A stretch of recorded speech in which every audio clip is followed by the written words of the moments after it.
puji nama Tuhan. Buat kita yang hadir pada pagi hari ini, kita bersyukur bahwa betapa baiknya Tuhan di dalam kehidupan saya dan saudara pada pagi hari ini. Maka oleh karena itu Tuhan berkehendak untuk mengumpulkan saya dan saudara di tempat ini untuk kita memuji dan memuliakan namanya. Pada pagi hari ini saya undang Bapak Ibu dan saudara untuk ambil saat teduh di hadapan Tuhan. Saat teduh mulai.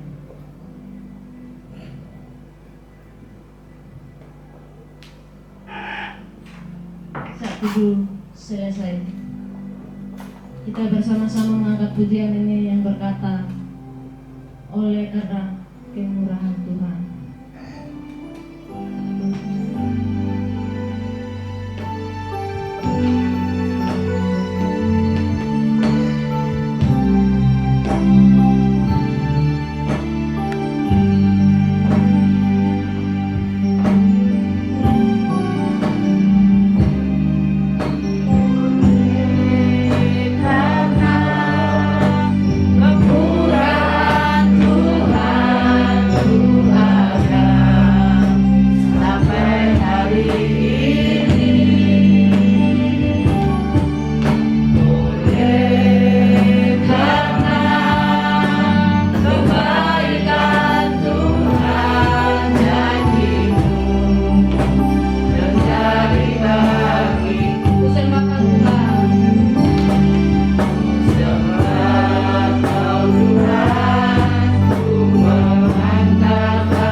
Surga, seperti pujian yang kami naikkan kepadamu ya Tuhan.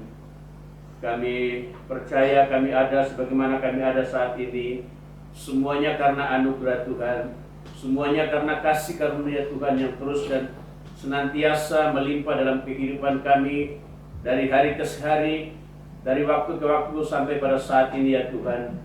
Kami ada sebagaimana kami ada saat ini ya Tuhan. Kami sadar ya Tuhan, kami percaya Tuhan, semua oleh karena kemurahan dan kebaikan Tuhan.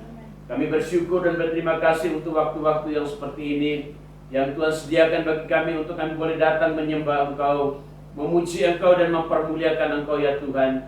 Karena itu kami percaya Engkau ada di tengah-tengah kami, di dalam ibadah kami pada pagi hari ini di gereja ini ya Tuhan. Bahkan Engkau juga hadir di tengah-tengah setiap keluarga yang menyaksikan, yang mengikuti ibadah ini dari rumah mereka masing-masing ya Tuhan.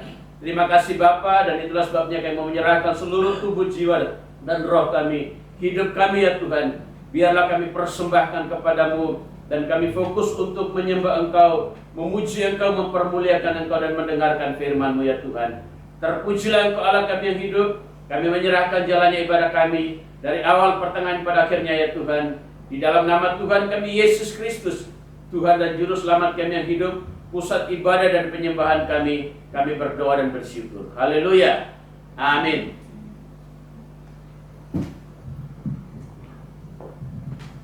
Ada sukacita pada pagi hari ini?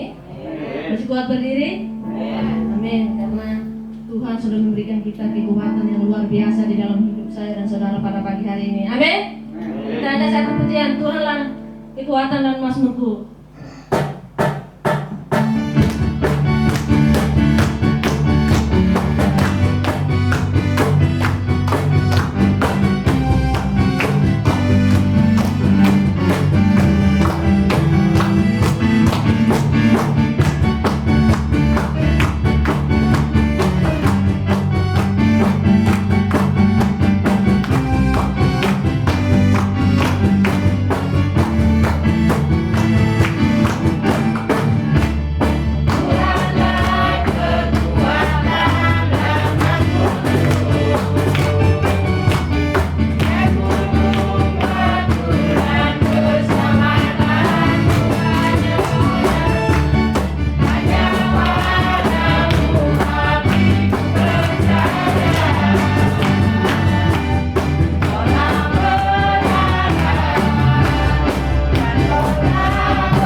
memberikan persembahan untuk Tuhan, tanda ucapan syukur kita selama ini. Kita di rumah selama 3 bulan, dan pada pagi hari ini kita mau memberikan yang terbaik buat Tuhan, karena Tuhan sudah memberikan kita kehidupan yang luar biasa di dalam kehidupan saya dan saudara pada pagi hari ini. Oleh karena itu, kita mau bersama-sama mengangkat pujian ini untuk kepada Tuhan yang luar biasa di dalam kehidupan saya dan saudara. Sambil kita memberikan yang terbaik buat Tuhan, kita mau bersama-sama mengangkat pujian ini datang pada Tuhan dengan sore-sore.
Ya Allah ya Bapa, terima kasih untuk waktu-waktu yang Tuhan berikan pada saat ini ya Tuhan, di mana kerinduan kami sudah Tuhan berikan kesempatan bagi kepada kami ya Tuhan, ini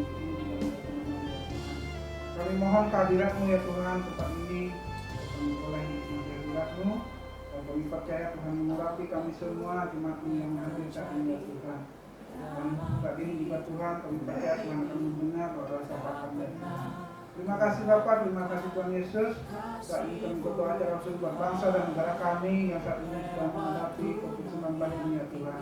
Kami percaya sekalipun Tuhan izinkan bangsa kami Indonesia ini ya Tuhan menghadapi COVID-19 ini ya Tuhan. Kami percaya ini adalah suatu rencana yang baik bagi semua umat-Mu ya Tuhan, bagi semua bangsa kami ya Tuhan. Dan kami percaya Tuhan, dengan kuasa-Mu Engkau akan memulihkan segala perekonomian bangsa kami, baik itu pertumbuhan ekonomi, kesehatan, kesejahteraan ya Tuhan, sama bagi umat-Mu ya Tuhan, ya Tuhan. Kami percaya bahwa Engkau adalah Allah yang berkuasa, Allah yang selalu setia, Allah yang selalu mengasihi kami semua ya Tuhan. Terima kasih Bapak, terima kasih Tuhan Yesus. Kami juga berdoa dalam kembali saat ini juga Tuhan. Kami percaya bahwa perekonomian Bali, baik itu usaha dan pariwisata akan segera dibukakan ya Tuhan. Khususnya Tuhan dan kemurahan Tuhan bagi Bali ya Tuhan. Jamah kami semua ya Tuhan, berikan anak-anak Tuhan yang saat ini berkecimpung juga dalam sebagai perawat, tenaga medis, ahli obat ya Tuhan, bagi mereka ya Tuhan untuk memulihkan semua yang terjadi saat ini ya Tuhan, Indonesia dan Bali ya Tuhan. Terima kasih Bapak, terima kasih Tuhan Yesus, dan juga berdoa bagi kami semua dan mati yang semangat. Kami percaya Engkau mengurapi mereka semua ya Tuhan. Bagi yang sakit, bagi yang lemah, Kau pulihkan di dalam nama Tuhan Yesus. Bagi yang punya sakit saat ini, Kau tolak dalam nama Yesus. Biarlah kesembuhan akan terjadi saat ini ya Tuhan. Kami percaya juga Tuhan, teman-teman boleh kuasa-Mu ya Tuhan, Kau memulihkan orang tersebut. Jemaat-Mu yang lemah, yang sakit, Kau pulihkan. Tuhan, jemaat-Mu yang tak adil, yang tak juga Tuhan. Kami percaya Tuhan, Kau dengan kuasa-Mu Kau memulihkan mereka juga Tuhan. Biarlah teman-teman kami semua, jemaat-Mu kasih ya Tuhan, semakin bertumbuh dan bertumbuh ya Tuhan. Terima kasih Tuhan, kami juga berdoa untuk persembahan yang sudah kami berikan bersama-sama. Tadi ya Tuhan, kami berikan persembahan ini ya Tuhan. Biarlah persembahan ini Kau pulihkan, Kau sucikan ya Tuhan, sehingga berguna bagi pekerjaan Tuhan terutama di tempat gereja-Mu, gereja Murah Kasih ini ya Tuhan. Inilah doa kami ya Tuhan, kami percaya Tuhan akan mendengar dan doa kami. Bagi yang percaya katakan haleluya. Amin. Sebelum Bapak Ibu dan Saudara bangkit berdiri bersama dengan semua orang percaya di seluruh muka bumi dari segala abad dan tempat, marilah kita mengikrarkan pengakuan iman rasuli kita dengan bersama-sama berkata, Aku percaya kepada Allah, Bapa yang Maha Kuasa, Bapa langit dan bumi, dan kepada Yesus Kristus, Anaknya yang tunggal Tuhan kita, yang dikandung daripada Roh Kudus, lahir dari anak darah Maria, yang menderita sengsara di bawah pemerintahan Pontius Pilatus, disalibkan, mati dan dikuburkan, turun ke dalam kerajaan maut. Pada hari yang ketiga, bangkit pula dari antara orang mati, naik ke surga, duduk di sebelah kanan Allah, Bapa yang Maha Kuasa, dan akan datang dari sana untuk menghakimi orang yang hidup dan yang mati. Aku percaya kepada Roh Kudus, gereja yang kudus dan am, persekutuan orang kudus, pengampunan dosa, kebangkitan daging, dan hidup yang kekal. Amin. Saya persilakan jawab kembali. Tiba saatnya kita mendengarkan kebenaran firman Tuhan. Sebelum kita mendengarkan firman Tuhan, kita ada satu pujian pertolongan hatiku.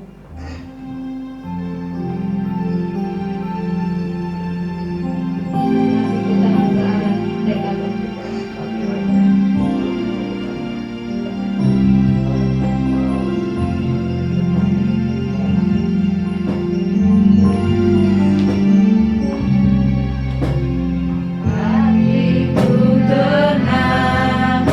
Berada dekatmu, Kaulah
Saudara, sebelum kita membaca dan merenungkan firman Tuhan, kita berdoa.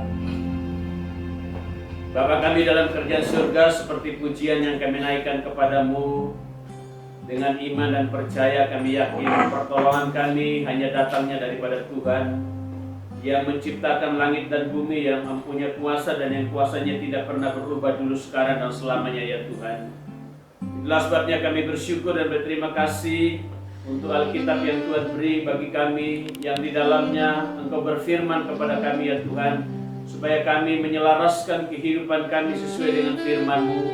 Dan itulah sebabnya biarlah sebentar ketika kami membaca dan merenungkan akan firman-Mu, ya Tuhan, Tuhan bukakan hati kami, dan Tuhan jadikan hati kami seperti tanah yang subur, yang siap ditaburi oleh benih-benih kebenaran firman-Mu, ya Tuhan, sehingga benih-benih kebenaran firman-Mu itu bertumbuh, berbuah, dan menghasilkan buah berkali-kali lipat, memberkati banyak orang dan mempermuliakan nama-Mu, ya Tuhan. Terpujilah Engkau Allah kami yang hidup. Itulah sebabnya kami menyerahkan waktu pemerintahan firman-Mu ke dalam tangan-Mu. Hamba-Mu yang penuh dengan kekurangan dan keterbatasan ini, Tuhan berkenan sembunyikan di belakang kaki salib-Mu, dan Tuhan berkenan mengurapi setiap perkataan hamba, sehingga apapun yang hamba sampaikan, ya Tuhan, menjadi berkat bagi kami semua, dan melaluinya nama-Mu dipuji dan ditinggikan melalui firman-Mu. Terpujilah Engkau Allah kami yang hidup. Kami menyerahkan jalannya pemberitaan firman-Mu dari awal pertengahan pada akhirnya, ya Tuhan. Di dalam nama Tuhan kami Yesus Kristus, Sang Firman yang hidup dan yang kekal itu, kami berdoa dan bersyukur. Haleluya. Amin. Baik Bapak Ibu Saudara yang dikasihi oleh Tuhan, hari ini saya pakai pakaian lengkap, jas dan dasi, tapi tidak ada perjamuan kudus. Biasanya disertai dengan perjamuan kudus, ya. Tetapi karena ini adalah bulan minggu pertama di bulan yang baru, bulan Juli, ya, supaya ada tandanya saja. Oh, ternyata sekarang sudah bulan Juli, gitu ya. Ini tanda saja. Kalau Bapak sudah berpakaian jas lengkap ini, berarti itu sudah tandanya bulan baru, ya. Memasuki bulan yang baru, dan setiap bulan yang kita masuki bulan yang baru, kita patut mensyukurinya tentunya, ya. Ya, baik Bapak Ibu Saudara yang dikasihi oleh Tuhan, saya langsung saja mengajak kita sekalian untuk membaca dan merenungkan satu bagian firman Tuhan yang saya ambil dari Injil Lukas, pasalnya yang ke-8, ayatnya yang ke-4 sampai dengan ayatnya yang ke-15. Injil Lukas pasalnya yang ke-8, ayatnya yang ke-4 sampai dengan ayatnya yang ke-15. Pembacaan dan perenungan firman Tuhan kita pada hari ini terambil dari Injil Lukas, sekali lagi pasalnya yang ke-8, ayat yang ke-4 sampai dengan ayatnya yang ke-15. Saya akan bacakan bagi kita sekalian. Silakan saudara membacanya dalam hati, mengikuti supaya bisa memahami cerita dan konteks dari apa yang kita baca hari ini. Judul perikopnya adalah perumpamaan tentang seorang penabur. Di Lukas pasal 8 ayat 4 sampai dengan ayat 15, demikian firman Tuhan. Ketika orang banyak berbondong-bondong datang, yaitu orang-orang yang dari kota ke kota menggabungkan diri pada Yesus, berkatalah ia dalam suatu perumpamaan. Adalah seorang penabur keluar untuk menaburkan benihnya. Pada waktu ia menabur, sebagian benih itu jatuh di pinggir jalan, lalu diinjak orang dan burung-burung di udara memakannya sampai habis. Sebagian jatuh di tanah yang berbatu-batu, dan setelah tumbuh ia menjadi kering karena tidak mendapat air. Sebagian lagi jatuh di tengah semak duri, dan semak itu tumbuh bersama-sama dan menghimpitnya sampai mati. Dan sebagian jatuh di tanah yang baik, dan setelah tumbuh berbuah 100 kali lipat. Setelah berkata demikian, Yesus berseru, "Siapa mempunyai telinga untuk mendengar, hendaklah ia mendengar." Murid-muridnya bertanya kepadanya, apa maksud perumpamaan itu? Lalu ia menjawab, kepadamu diberi karunia untuk mengetahui rahasia kerajaan Allah. Tetapi kepada orang-orang lain hal itu diberitakan dalam perumpamaan, supaya sekalipun memandang mereka tidak melihat, dan sekalipun mendengar mereka tidak mengerti. Inilah arti perumpamaan itu.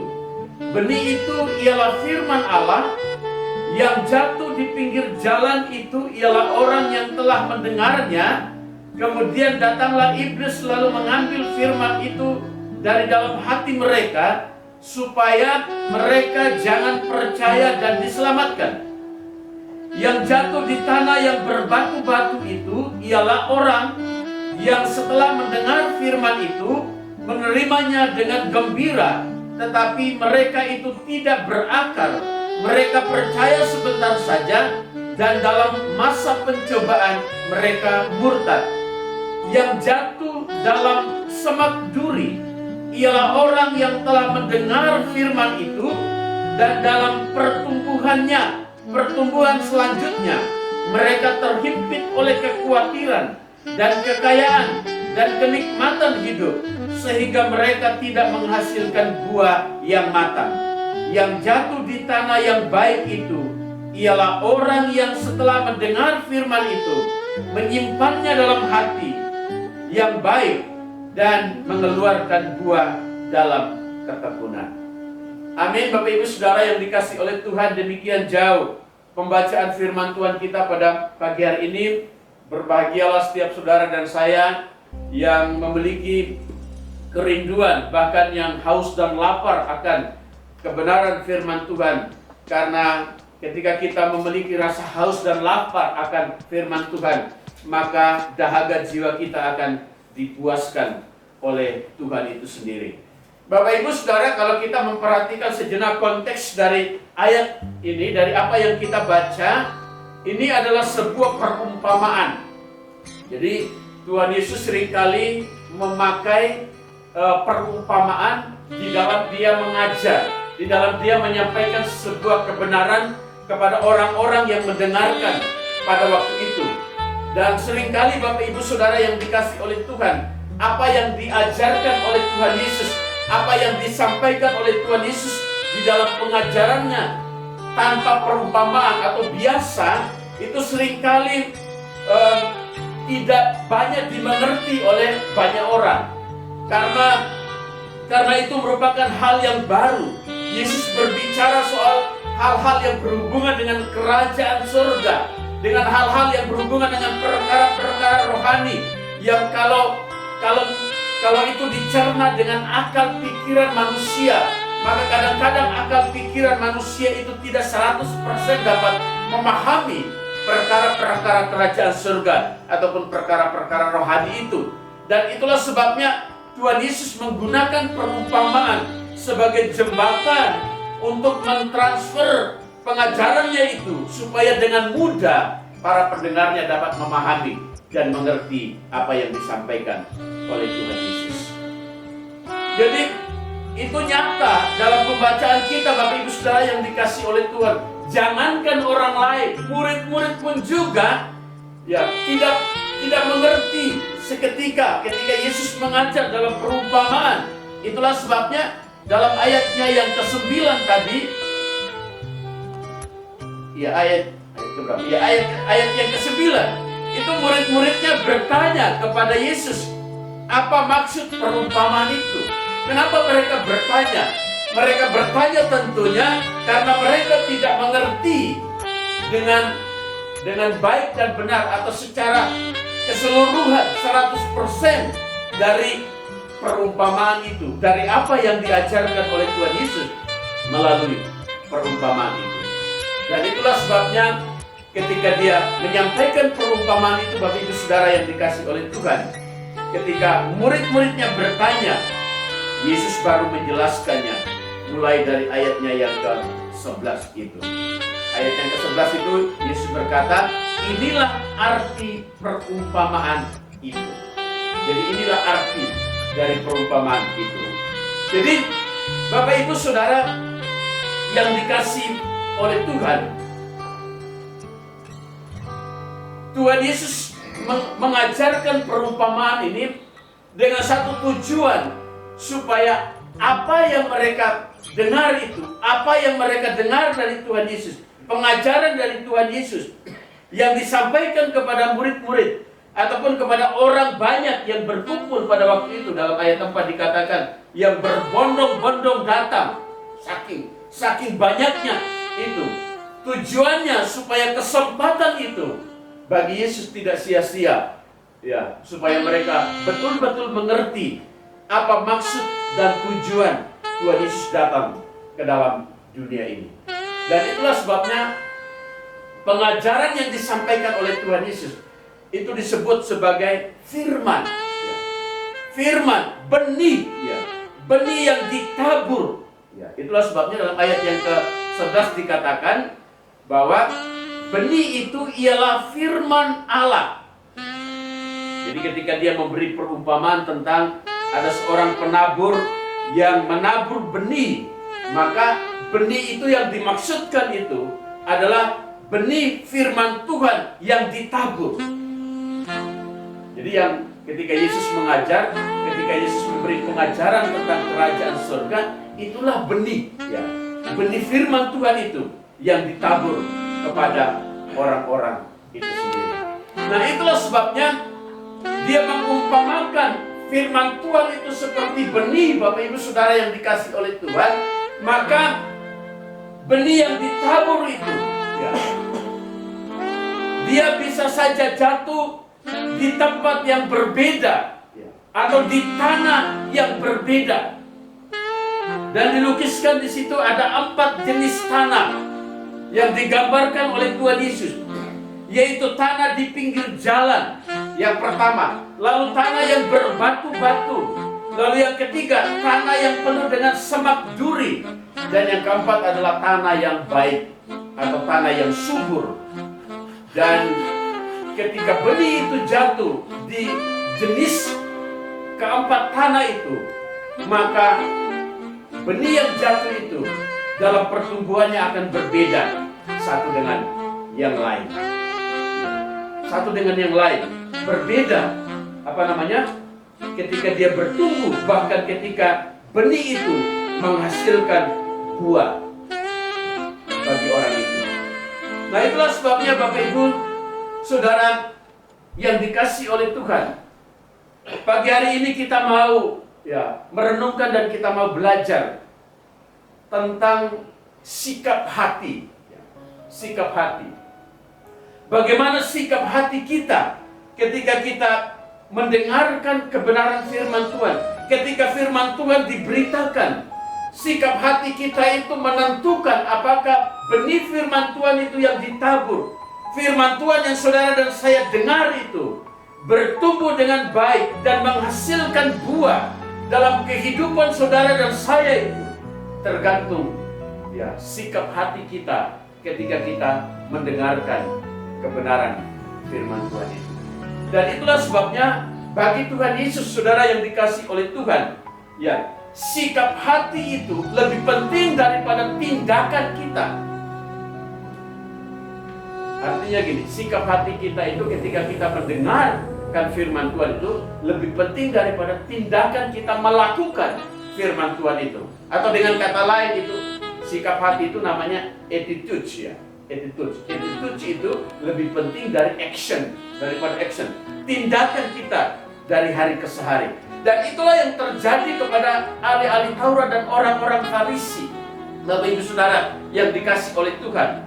Dan kalau kita melihat latar belakangnya, justru latar belakangnya dimulai oleh karena adanya kelompok-kelompok orang yang saya sebutkan tadi, ahli-ahli Taurat dan orang-orang Farisi yang punya sikap hati yang ketika mereka mendengar firman Tuhan, mereka acuh tak acuh, mereka tidak peduli. Dan itulah sebabnya Yesus menggambarkan, ya, sikap hati itu, ya, bagaikan benih yang tidak jatuh di tanah yang subur itu sendiri, sehingga benih itu tidak akan pernah, ya, bertumbuh dengan baik atau sia-sia ketika Tuhan Yesus mengajarkan pengajaran itu kepada murid-muridnya. Saudara, sudah 3 3 hari ini kalau tidak salah ya. Sudah 3 hari ini kalau tidak salah saya setiap pagi mengirimkan renungan yang singkat ya. Membuka lembaran kehidupan setiap pagi, mengawalinya dengan firman Tuhan dan juga dengan doa. Ya, saya mulai berpikir Bapak Ibu Saudara yang dikasih oleh Tuhan, dalam situasi-situasi yang susah ini, ya kita butuh firman Tuhan bukan lagi setiap minggu. Jadi bukan lagi seminggu sekali kita butuh firman Tuhan, tapi kita pasti butuh firman Tuhan, tentu butuh firman Tuhan setiap hari.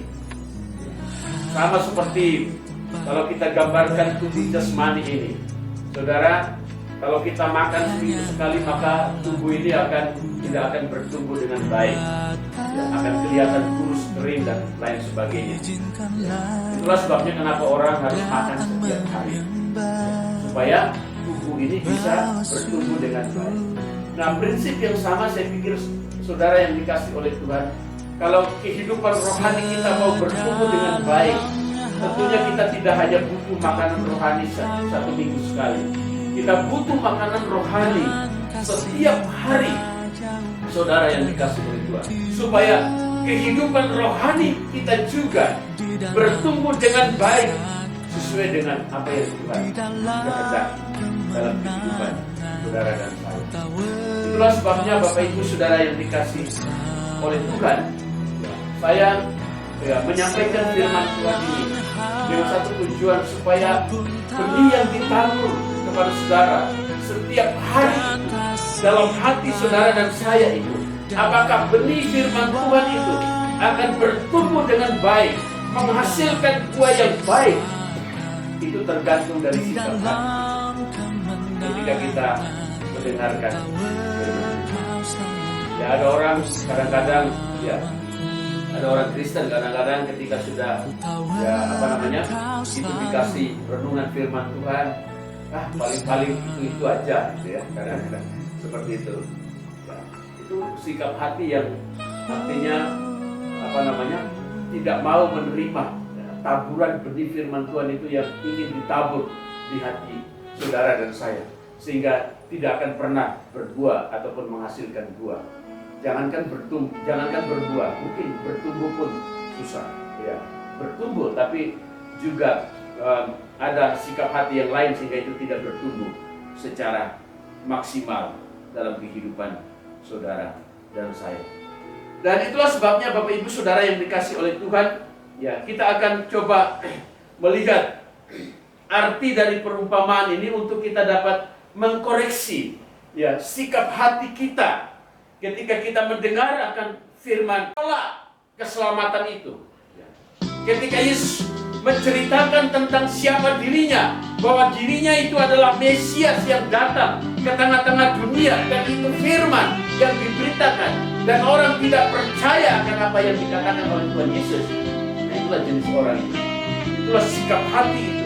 Itulah yang digambarkan oleh Tuhan Yesus, benih yang jatuh di pinggir jalan, yaitu sikap hati seseorang yang acuh tak acuh, yang tidak peduli, yang cuek, yang masa bodoh, yang tidak mau dibentuk oleh Tuhan. Ketika firman Tuhan itu diberitakan sebagai sebuah pengajaran bagi orang itu, supaya mengubahkan akan kehidupannya dan hatinya melalui firman Tuhan.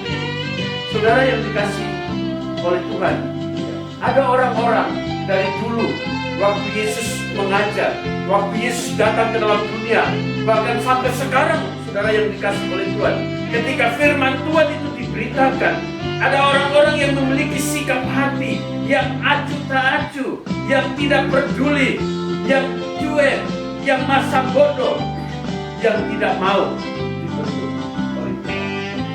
Padahal tujuan Tuhan, ya, dari pengajaran setiap firman yang diberitakan, yang disampaikan oleh Tuhan itu sendiri, supaya membentuk kehidupan orang itu, supaya mereka mengerti dan menyelaraskan kehidupan mereka sesuai dengan firman Tuhan itu, atau sesuai dengan apa yang Tuhan kehendaki dalam kehidupan mereka. Dan tentunya ini menjadi koreksi dan pembelajaran bagi kita.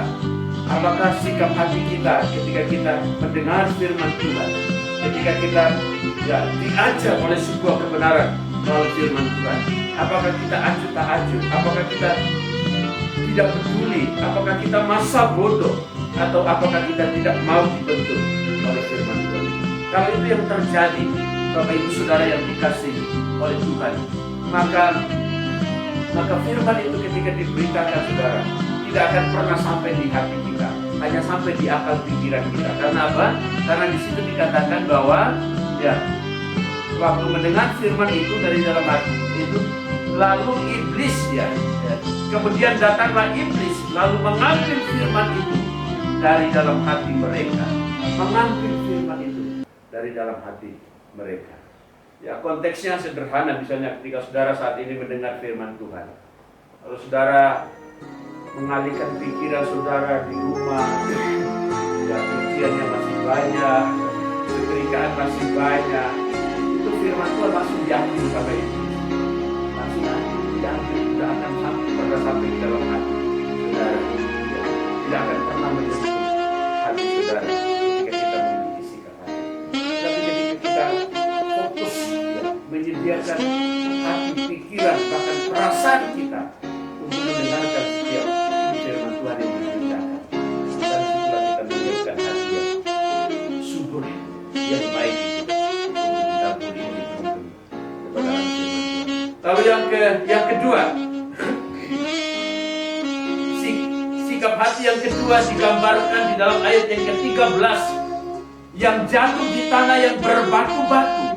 Itu ialah orang yang setelah mendengar firman itu menerimanya dengan gembira, tetapi mereka itu tidak berakar. Mereka percaya sebentar saja, dan dalam masa pencobaan mereka murtad. Ada orang dalam zaman Tuhan Yesus yang begitu mereka lihat mujizat yang dilakukan oleh Tuhan Yesus, mereka senang, mereka percaya Yesus. Tapi ketika Yesus bilang kepada mereka, kalau ada yang mau ikut aku, kamu harus pikul salib, kamu harus menyangkal diri, mundur dia, saudara. Salah satu contohnya adalah orang kaya itu, orang muda yang kaya itu, yang datang kepada Tuhan Yesus, dan apa yang aku lakukan supaya aku diselamatkan dan mengikut Engkau. Lalu Yesus bilang, jual segala hartamu, bagikan kepada orang-orang miskin, lalu ikutlah aku. Waktu dengar begitu, orang muda itu hatinya sedih. Lalu dia berbalik 180 derajat meninggalkan rombongan Tuhan Yesus. Mungkin itulah yang digambarkan oleh Tuhan Yesus, orang-orang yang seperti itu. Ya, gambaran dari tanah yang berbatu-batu. Ya, sikap hati yang keras, selanjutnya dia bertumbuh. Mereka terhimpit oleh kekhawatiran dan kekayaan dan kenikmatan hidup, sehingga mereka tidak menghasilkan buah yang matang. Ya, sempat tumbuh saudara, bahkan sempat berbuah, tetapi buahnya tidak matang, tidak sampai matang. Jika kalau buah yang tidak matang itu berarti tidak enak dikonsumsi, saudara. Jadi ini gambaran pada waktu itu adalah orang-orang, saudara, yang dikasih oleh Tuhan, yang mengikut Tuhan Yesus sekali lagi oleh karena berkat jasmani maksudnya. Ya, saudara masih ingat waktu Yesus mengajar kepada orang banyak, lalu ketika dia menyeberang ke seberang, lalu ada banyak orang yang mengikut dia. Sebelumnya Yesus membuat mujizat, memberi makan 5.000 orang, ya, sampai kenyang dan sisa 12 bakul. Lalu Tuhan Yesus meninggalkan mereka bersama-sama dengan murid-muridnya. Orang-orang yang makan kenyang tadi berusaha mencari Yesus dimanapun Yesus pergi dan berada. Lalu sampai mereka ikut menyeberang ke seberang sana mencari Yesus, mengikut Yesus. Lalu ketika mereka ketemu dengan Yesus, mereka berkata, Tuhan, kami mencari Engkau dan kami mau mengikut Engkau. Lalu Yesus bilang apa?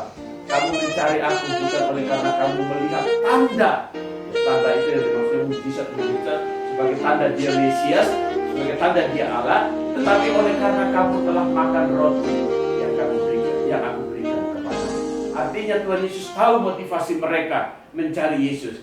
Ya, Yesus tahu mereka ikut Yesus oleh karena mau kenyang, oleh karena mencari berkat-Nya secara jasmani, bukan berkat-Nya secara rohani yang sesungguhnya yang Tuhan mau mereka nikmati. Jadi Bapak Ibu Saudara yang dikasih oleh Tuhan, tanah yang bersemak duri itu adalah sikap hati yang dipenuhi dengan kekhawatiran, sikap hati yang hanya mementingkan hal-hal duniawi dan mengabaikan hal-hal yang rohani. Hati yang penuh dengan mungkin juga luka, kepahitan, dendam, iri hati, dengki, dan kemarahan. Itulah ya hati yang yang benih itu jatuh ya seperti di tanah yang bersemak ini, sehingga dia bertumbuh, bisa bertumbuh, tetapi pertumbuhannya tidak maksimal, saudara yang dikasih oleh Tuhan. Ya, bisa berbuah, tetapi buahnya tidak sampai makan. Oleh karena apa? Oleh karena ada diri yang ikut bertumbuh, yang ikut tumbuh di situ, sehingga lama-kelamaan ya benih itu dibimbing oleh benih itu, sehingga tidak bisa menghasilkan buah yang maksimal dan bertumbuh secara maksimal. Lalu yang terakhir, Bapak Ibu Saudara yang dikasih oleh Tuhan, nah ini yang kita mau tentunya dalam ayat yang ke-15, yang jatuh di tanah yang baik. Itu ialah orang yang setelah mendengar firman itu menyimpannya dalam hati yang baik, ya hati yang baik, dan mengeluarkan buah dalam ketekunan. Ini adalah gambaran hati yang serius, ya. Hati yang serius. Kalau pada zaman dulu itu adalah gambaran dari murid-murid Tuhan Yesus. Ya. Murid-murid Tuhan Yesus itu bukan hanya 12, saudara. Jadi murid Tuhan Yesus itu waktu sebelum dia naik ke surga itu ada 120 orang yang setia mengikut. Tapi rasulnya hanya 12. Tapi pengikutnya yang setia mengikut Yesus, yang mendengarkan dia, saudara yang dikasih oleh Tuhan. Yang salah satunya juga Maria perempuan, Maria Magdalena, dan juga orang-orang yang lain yang mengikut Tuhan Yesus. Stefanus yang mati syahid pada waktu Yesus meninggalkan mereka oleh karena pemberitaan Injil. Jadi itu adalah gambaran orang-orang pada zaman Yesus waktu dia menceritakan, adalah orang-orang yang mempunyai sikap hati yang baik, yang serius, yang sungguh-sungguh, yang rela dibentuk dan diproses oleh Tuhan, percaya sungguh-sungguh, tidak ragu ya dengan kebenaran firman Tuhan, dan selalu bersyukur dalam situasi apapun.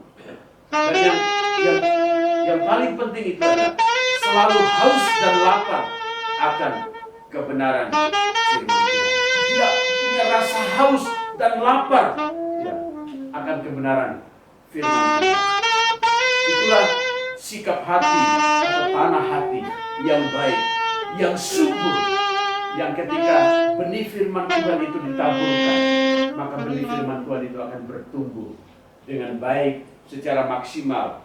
Bukan saja bertumbuh dengan baik dan maksimal, tetapi juga menghasilkan buah yang mempermuliakan nama Tuhan, dan tentunya juga memberkati banyak orang dan juga memberkati pribadi orang itu. Tanah yang seperti itulah ya yang dicari oleh Tuhan. Tanah yang seperti itulah yang dicari oleh Tuhan, yang Tuhan mau supaya benih itu tidak sia-sia, supaya benih itu tidak dicuri oleh iblis, tetapi betul-betul bertumbuh di tempat yang baik, di tanah yang subur, dan pada akhirnya menghasilkan buah yang baik juga. Saudara yang dikasih oleh Tuhan, biarlah keempat sikap hati ini menjadi perenungan bagi kita ketika firman Tuhan diberitakan, ketika ya kita mendengar firman Tuhan, baik melalui pengajaran dalam khotbah-khotbah seperti ini, maupun pengajaran lewat apa yang kita baca. Saudara yang dikasih oleh Tuhan, mari kita selalu dan senantiasa ya, memiliki sikap hati, menyediakan hati kita seperti tanah yang subur, yang di mana ketika benih firman Tuhan itu jatuh dalam tanah yang subur, maka benih firman Tuhan itu akan bertumbuh dengan baik, menghasilkan buah yang baik. Dan oleh karena bertumbuh dengan baik dan menghasilkan buah yang baik, maka saudara juga akan menikmati buahnya. Orang lain akan menikmati buahnya, dan nama Tuhan dipuji dan dipermuliakan melalui kehidupan saudara dan saya. Tuhan Yesus memberkati saudara dan saya. Amin. Mari kita berdiri bersama-sama. Kita akan mengakhiri seluruh rangkaian ibadah kita pada pagi hari ini dan sekaligus bersyukur untuk firman Tuhan yang kita dengar, yang kita renungkan hari ini, untuk menentukan sikap kita dalam kita merenungkan firman Tuhan ataupun mendengar firman Tuhan, menerima firman Tuhan itu di dalam hati dan pikiran kita. Mari kita berdoa. Bapa kami dalam kerjaan surga, hamba-Mu telah berhenti untuk berbicara, menyampaikan prinsip-prinsip kebenaran ini dengan segala keterbatasan yang hamba miliki dan keterbatasan waktu yang kami miliki ya Tuhan. Tetapi hamba-Mu percaya ada pribadi yang tidak pernah dibatasi oleh waktu dan apapun ya Tuhan. Itulah sebabnya hamba-Mu percaya Engkau bisa berbicara lebih banyak dari apa yang hamba-Mu sampaikan ya Tuhan. Berbicara lebih banyak dalam hati dan pikiran kami ya Tuhan. Sehingga apa yang kami dengar, apa yang kami baca, apa yang kami renungkan hari ini ya Tuhan, tidak berlalu begitu saja, tidak hanya sampai di dalam pikiran kami, dan biarlah itu tertanam, termaterai dalam hati kami masing-masing ya Tuhan. Dan yang terutama ya Tuhan, kami menjadikan hati kami bagaikan tanah yang subur, di mana benih firman Tuhan yang kami dengar hari ini akan bertumbuh, bahkan berbuah berkali-kali lipat untuk memberkati kehidupan kami, memberkati kehidupan orang lain, dan mempermuliakan nama-Mu ya Tuhan. Terima kasih untuk segala berkat-Mu yang kami nikmati dan kami terima melalui ibadah kami pada hari ini ya Tuhan. Dan biarlah sebentar kami pulang ya Tuhan, membawa berkat-berkat itu, menghidupinya dan menjadikannya berkat bagi orang lain. Itulah sebabnya saudara-saudara yang dikasih oleh Tuhan, terus arahkanlah hatimu kepada Tuhan. Berharaplah kepada Dia menjadi sumber segala berkat. Sekarang pulanglah, angkatlah kedua tanganmu dan terimalah berkat dari Tuhan. Tuhan memberkati saudara dan melindungi saudara. Tuhan menyinari saudara dengan wajah-Nya dan memberi saudara kasih karunia. Tuhan menghadapkan wajah-Nya kepadamu dan memberi saudara damai sejahtera. Semua berkat ini kita terima dalam nama Bapa, Anak, dan Roh Kudus yang menyertai saudara-saudara sekalian hari ini sampai selama-lamanya. Amin. Bapa, terima kasih.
Tuhan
padaku.